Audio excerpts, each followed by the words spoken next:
guys, another delivery from Lazada. Kung naalala nyo, di ba na-iskaman Lola? Kama ko yun kailangan ko talaga ng kama ngayon. So bumili na naman ako ng bago. Medyo ilalayo ko tong camera. Naririnig naman ako. Tingnan ko nga kung kaya. Abot naman, teka ha. So, bumili ako ng bago. Dineliver na siya ngayon. From Lazada rin. Medyo mas murayta nga lang to.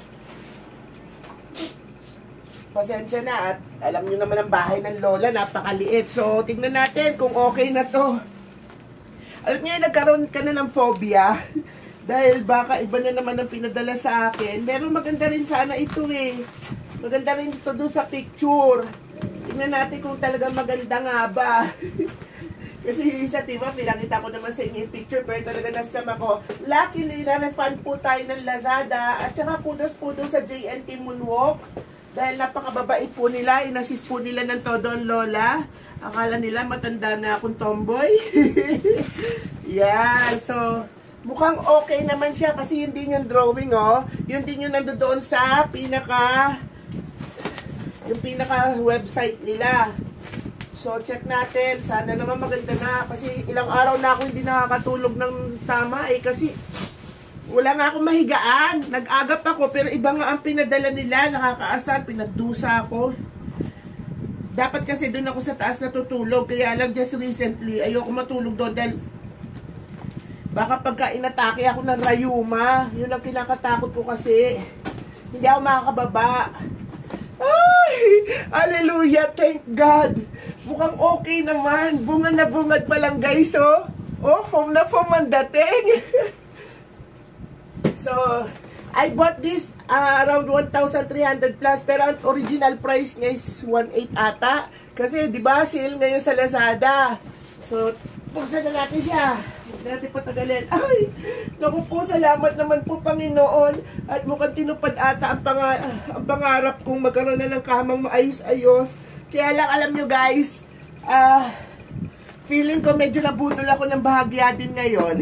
Alam nyo kung bakit?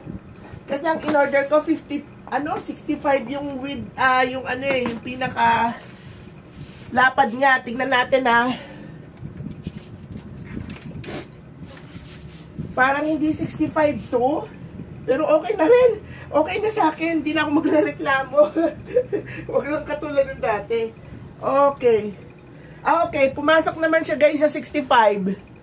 Pero alanganin nga lang. Guys, ang ganda di ba? So, meron siya nito. Asan ba yung ulo? Hindi ko alam kung saan ang ulo. Ito yung ulo. Ay, ang galing. Okay. Ay, mali ang pinadala, guys. Mali ang pinadala. Hindi ito yung design na in-order ko. Ang design kasi na in-order ko, yung pinaka sa ulunan niya, sandali post ko. Tignan ko kung anong diferensya, ha. Okay, guys. Iba nga ang pinadala.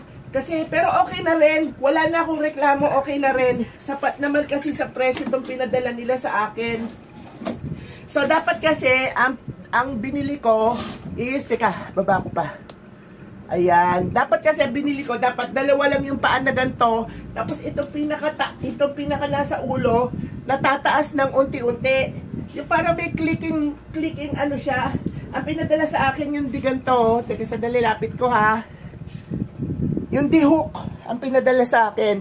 Which is nakikita ko rin naman to sa Lazada. Ayan yung D-angkla. Yung ginaganyan dito. Teka. Wait lang Ang hirap talaga walang videographer, no? Ayan. Yung D-angkla na ganito.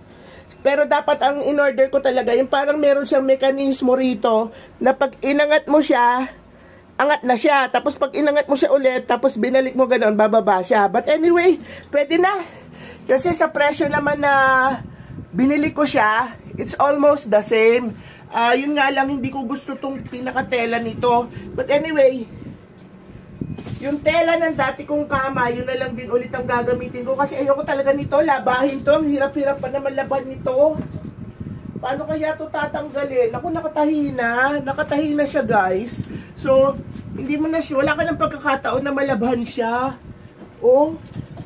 Naka-built-in na siya. But anyway guys, ganito siya Parehas dito nung dati kong kama na nasira. Parehas na parehas yan. Pagkakaiba lang, yung ito, bakal na. Yung dati ko kasi inaldi dito, plastic pa yung pinaka-hook niya. So, hindi ko alam kung mas matibay ito. Pero, dalawa ba? O dalawa naman, kabilaan naman. So, ayan siya. So, pwede siyang pinakamataas. I-hook mo lang yung dalawa. Ayan. Nasukuan ko na. Ay, salamat naman. Makakatulog na ang lola mamaya. Pwede pa siyang actually ibaba. Ay, kaloka ba? Makitaan niyo, lola? Teka, lapit kay camera, ha? Medyo matibay naman siya. At saka makapal ang bakal niya, guys. Yun nga lang, mali talaga yung design. Kasi dapat talaga yung binili ko, etong likod na to, yung iaangat mong gano'n kusang umaangat. Tapos pag inangat mo ulit, magre-release, pwede mo na siyang ibaba. Anyway, pwede na yan. Ang laki na ng lola. Ayan. O, kung makikita nyo, ay, hiningal ako. Mukhang matibay naman to. Pero masaya na ako. Ang ayaw ko nga lang, itong pinakatela niya, makapal. Ang hirap nito labahan. Gagawin ko to ng paraan na ditanggal. Gagawin ko tong ditanggal. Siguro tatastasin ko, tapos lalagyan ko na lang ng velcro. Kasi kung eto lang ang aasahan ko, ewan ko, baka pagawan ko ng bagong cover, tapos ipapatong ko na lang sa kanya. Kasi nakakatakot eh, Peka, ba madumi na? Dumihin yung gantong tele. Kaya gagawin ko, gawan ko na lang siguro ng bed cover. Pero, okay na, 2 thumbs up. Although mali yung design na binigay nila, pero pwede na. Pero hindi ito yung in-order ko. Ang in-order ko, yung automatic, yung ito, yung sa likod. Ngayon, pwede mo itong ibaba pa ng konti, tapos pwede pa yung pinaka mas mababa pa. Anyway, nakakatulog na ako mamayang gabi. And if you like this kind of video, na nagre-review at hinihingal ang lola. Grabe ang init. Hinihingal ang lola sa pagre-review. Please do like, share, and subscribe to your lola's channel. And hit that notification button. Yay! Mag-hit na sila.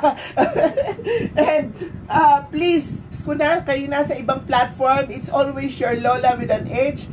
L-O-L-A-H, Bong Lim! Lola Bong Lim! In action! Lagi-lagi. Twitter, Instagram, TikTok, etc. It's the same platform, especially sa Facebook. Ay, nako, hindi ko mapamonetize yung Meta na yan. Ang hirap-hirap kaya, no? Anyway, paki-subscribe na rin po ako doon para makakita kayo ng mga binibili ng lola kahit lokal-lokal lola. Teka, i-show ko to sa inyo for the last time. Ay, nakitaan nyo, lola?